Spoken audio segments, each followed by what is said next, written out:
Hello everyone, this is Social Science for Class 6, Chapter 2, topic Diversity and Discrimination. And in this class, we are going to learn about two categories of discrimination.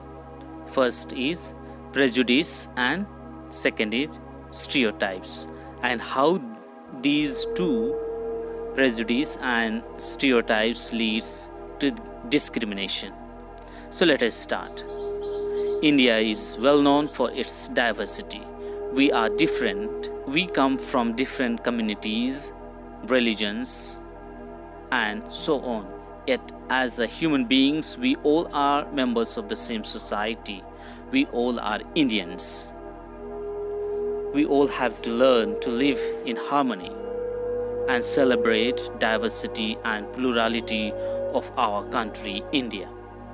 Now we will see first category, prejudice.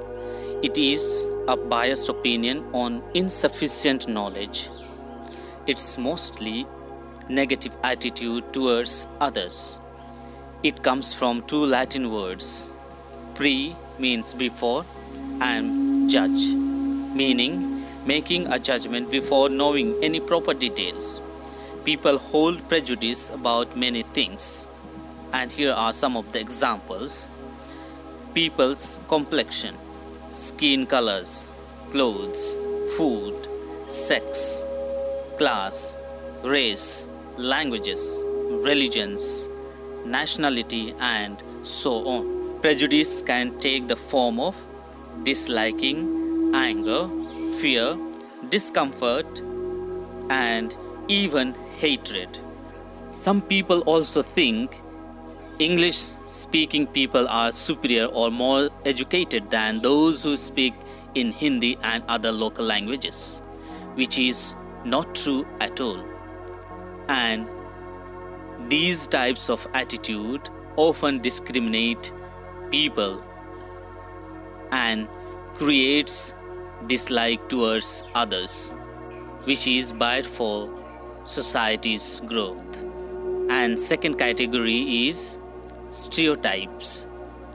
It means an overgeneralized preconceived idea or impression of the characters of a person or a community. It is like forming an image about something or others without a proper knowledge. Here are some of the typical examples. Men and boys are considered brave and emotionally strong, whereas women and girls are considered weak and meant to do only houseworks. Another example is people living in slums and poor people are imagined as criminals or thieves. Or sometimes we overgeneralize others by seeing their religion, color, dress, language, sexual orientation, and so on. Sometimes some communities are overgeneralized, and this is a type of one-way thinking. Therefore, prejudice and stereotypes jointly affect our thinking process. Sometimes we hurt others without thinking others' emotion and negatively form an image in our mind which is biased and incorrect, and mostly without proper knowledge. In a way, we continue to hold on to our old beliefs. We need to change our attitude and mental frame first to see good and positive things in others. Some consider money is everything and money makes a man perfect, but it is not so.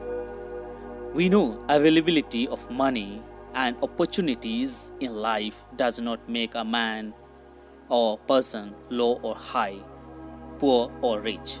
But in a given chance, even a underprivileged person may be able to do extremely well, even better than those who get better opportunities in life.